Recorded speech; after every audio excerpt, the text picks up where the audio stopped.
Du côté des neuros, l'intérêt, c'est de savoir si on trouve des marqueurs du trouble de stress post-traumatique. C'est un trauma qui dure plus d'1 mois. C'est la présence du passé dans le présent comme présent. Il vous envahit tout. Et donc vous avez des images intrusives, des procédures d'évitement, etc., etc. Et l'intérêt, c'est que là, on va pouvoir travailler, vous allez le voir, sur des personnes qui ont développé et développent toujours un trouble de stress post-traumatique, et des personnes qui soit ne l'ont jamais développé, soit ne le développent plus.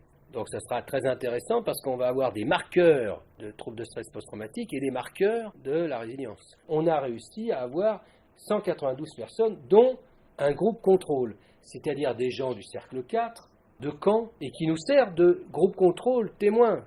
Mais si jamais vous n'avez pas de groupe contrôle, vous risquez de tirer des conclusions abusives. Sur les 120 qui sont venus, la très grande majorité a développé un trouble de stress post-traumatique, sauf que ça s'est arrêté à 2 mois, à 3 mois, à 6 mois. Et quand ils sont venus, ils ne l'avaient plus. Vous avez 2 jours avec une série de protocoles d'évaluation médicale, psychopatho et neuropsycho, et ensuite l'IRM.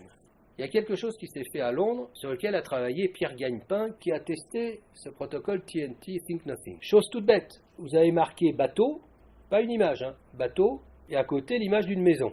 Quand vous voyez écrit bateau, vous pensez à maison. C'est comme finalement une image intrusive qui vous vient, mais là vous l'acceptez. Et puis, ensuite on vous met sous IRM.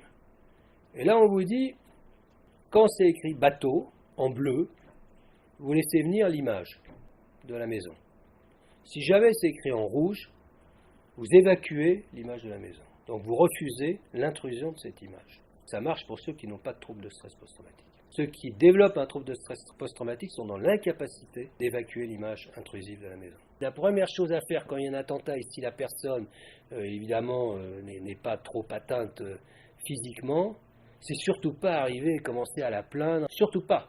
C'est lui donner quelque chose à faire.